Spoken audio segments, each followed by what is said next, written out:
A paz do Senhor Jesus. Eu quero aqui compartilhar um texto bíblico com vocês e acredito assim que para você conseguir compreender um pouquinho isso, você vai ter que ter ao menos ter nascido de novo. Ou senão você vai acabar dando dislike nesse vídeo, mas eu vou falar aquilo que Deus colocou em meu espírito nessa madrugada. Em Mateus capítulo 16, versículo 21 diz assim: Desde esse tempo, começou Jesus Cristo a mostrar a seus discípulos que lhe era necessário seguir para Jerusalém e sofrer, eu digo sofrer, muitas coisas dos anciãos, dos principais sacerdotes e dos escribas, ser morto e ressuscitado ao terceiro dia.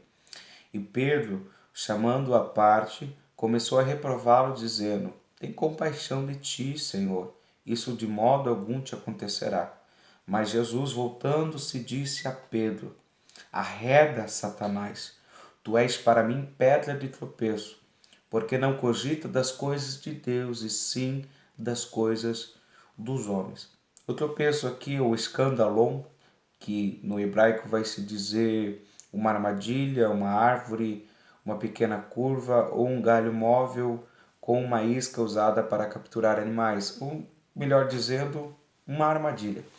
Quando nós vamos ler essa passagem de Cristo, que ele começa a falar mais abertamente aos discípulos e falando sobre a sua morte expiatória, a sua ressurreição, e ele vai deixar bem claro que era necessário que ele viesse a sofrer na mão dos principais sacerdotes.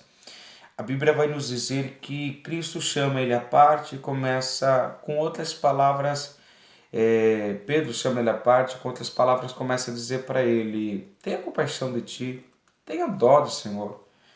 E aqui é interessante que o diálogo que nós vemos Pedro usar com Cristo e reprovar a Cristo, que Pedro ele vai com um sentimento humano, ele não vai com uma perspectiva divina do que estava para acontecer. E nisso ele quer poupar a Cristo. E quando ele quer poupar a Cristo, Cristo vê em Pedro, não mais Pedro, mas Satanás. Por que Cristo vê Satanás em Pedro naquele momento?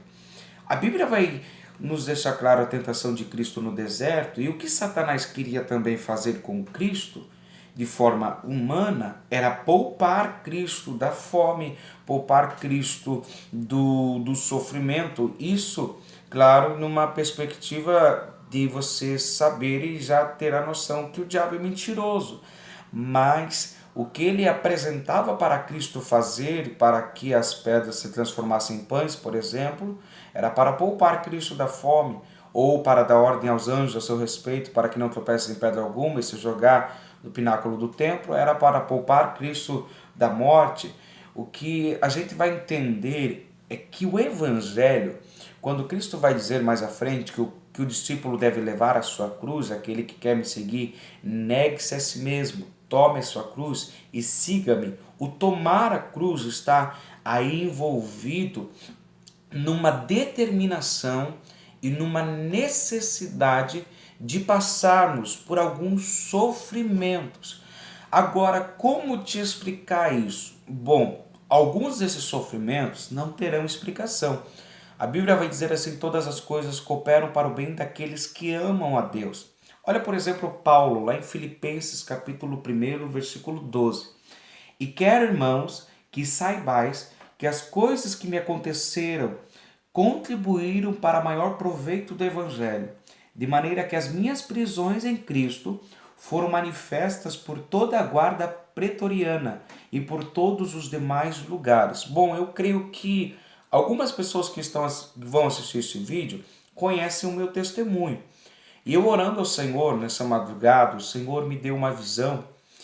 E, para resumir, explicar a visão, o Senhor me dizia que era necessário sentir muitas dores, que eu ainda irei sentir, por conta dos lugares aonde Ele ainda me levará. E vendo as dores que eu já senti e o que eu já vivenciei, o que eu posso te dizer através das aflições que eu já passei em Cristo, é que elas nos dão uma outra sensibilidade e uma melhor perspectiva de como servir a Ele com sinceridade, de como buscá-lo e de como a igreja deve se comportar no momento da aprovação, visto que nós vivemos num período em que a nossa igreja tem sido conduzida por guias cegos, não todos, mas tem muito guia cego aí, pregando só mensagem de vitória, pregando só mensagem de triunfo. O que eu já aconselho antecipadamente é fuja disso, irmão, porque Cristo mesmo diz: no mundo tereis aflições, mas tem de bom ânimo, eu venci o mundo. Algumas pessoas usam isso para dizer que ele venceu, então fique tranquilo, você não vai precisar passar por nada disso. É mentira, é engano, porque em Filipenses vai também dizer bem assim no versículo 29, capítulo 1. Porque a vós vos foi concedido em relação a Cristo, não somente o crer em Cristo, como também padecer por Cristo. Quando Paulo vai dizer que a prisão dele contribuiu para o proveito da pregação do Evangelho, ele vai nos dar uma visão e uma sabedoria de Deus aqui tremenda, irmão. A gente às vezes fica orando a Deus para Deus nos tirar rápido do deserto, para Deus nos tirar rápido do vale da sombra da morte. A gente ora para que apressadamente venha o socorro. Mas e se Deus te disser que nesse deserto a palavra dele, o evangelho, vai conseguir conquistar em você e realizar através de você maiores frutos? E se Deus te falasse hoje que através dessa aprovação que você está vivendo, você vai frutificar muito mais nessa aprovação, sem sair dela, na aprovação mesmo. Você acredita que, como Cristo salvou o malfeitor na cruz e levou este ao paraíso, quando você estiver sendo crucificado, digo como imagem figurada e de forma simbólica, você pode ser usado para salvar alguém? Lê a carta de Filemão, a Bíblia vai dizer que Paulo estava preso e dentro das prisões, Paulo conseguiu converter um escravo a ele, chamado Onésimo, e devolve a Filemão dizendo: não receba mais como escravo. É que interessante isso, como é que um homem que conheceu tanto a Cristo e era responsável por tantas igrejas e ministrou em tantos lugares e para tanta gente, para dentro de uma prisão e dentro dessa prisão consegue converter uma alma ao Senhor. Não só uma, mas a Bíblia vai nos dizer em outros relatos que muitos da guarda ouviam a pregação dele e se convertiam ao Evangelho e passavam também a pregar o Evangelho. Então, para fechar todo esse pensamento, eu quero te dizer que talvez o teu sofrimento não tenha resposta, mas ele ainda assim é necessário. Talvez o que você está passando hoje não existe um motivo, uma razão, uma causa e efeito para isso. Eu posso te provar isso na palavra de Deus. Olha para o livro de Jó. Jó passa por diversas provações, seus amigos jejuam, passa-se o período do jejum e tinha-se a noção naquela época que jejuando determinados dias, se eu não me engano, 7 dias, se Deus não fizesse nada, 7 ou 10 dias, se Deus não fizesse nada, eles acreditavam que a pessoa estava em pecado. É por isso que os amigos de Jó começam a acusar a Jó. Mas mesmo os amigos de Jó acusando Jó, o que acontece no final da aprovação de Jó? A Bíblia vai dizer que mesmo Jó falando sem entendimento, os amigos de Jó falaram pior ainda, eles falaram coisas que não eram retas de Deus e a respeito de Jó também, a ponto de Deus ter o seu furor e a sua ira contra eles e pedir, ordenar, na verdade, que eles fossem até Jó para receber de Jó oração e apresentar a Deus sacrifícios para que seus pecados fossem assim remidos, perdoados. Que interessante. Jó passa pela provação, é Jó que sofreu, foi Jó que ficou com seu corpo enfermo, foi Jó que perdeu os filhos, foi Jó que perdeu a casa, foi Jó que perdeu os bens. Todavia, no final de tudo, Deus não explica o porquê Jó sofreu, Deus não dá uma razão para o sofrimento de Jó e usa Jó para orar pelos seus amigos e acrescenta tudo em dobro na vida de Jó. Espera aí, a aprovação de Jó foi necessária, mas ao mesmo tempo não teve uma explicação?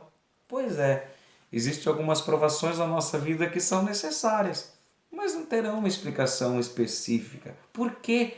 Por que Deus não vai que Deus não vai fechar? Por que Deus não vai colocar isso numa sentença exata, numa declaração somente? Por que Ele não vai dizer, ó, você está sofrendo por causa disso, disso e disso e é só por causa das coisas.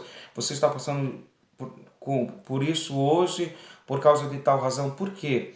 Porque um sofrimento na nossa vida pode causar experiências para consolar diversas situações. Como, por exemplo, Lázaro ressuscitado, não vai só consolar as pessoas que estão com seus entes à beira da morte ou já mortos. Vai também consolar aqueles que estão vivos em diversas situações da vida. A multiplicação dos pães, por exemplo, não consola só quem está com falta de pão, consola todo aquele que está em um momento de necessidade, de privação e vê com que Jesus, do pouco, consegue fazer muito, prover muito. E mais ainda, o nosso Jesus, do nada, consegue trazer a existência. Como, por exemplo, o milagre da transformação da água ao vinho.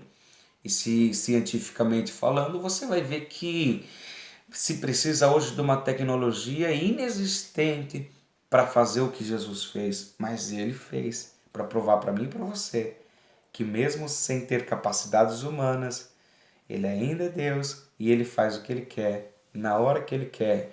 Mas eu quero te dizer, o nosso sofrimento é necessário, porque nós poderemos consolar muitas pessoas através do que nós passamos. Fuja desse pensamento de triunfo, de vitória a todo custo, em todo tempo, irmão ou irmã.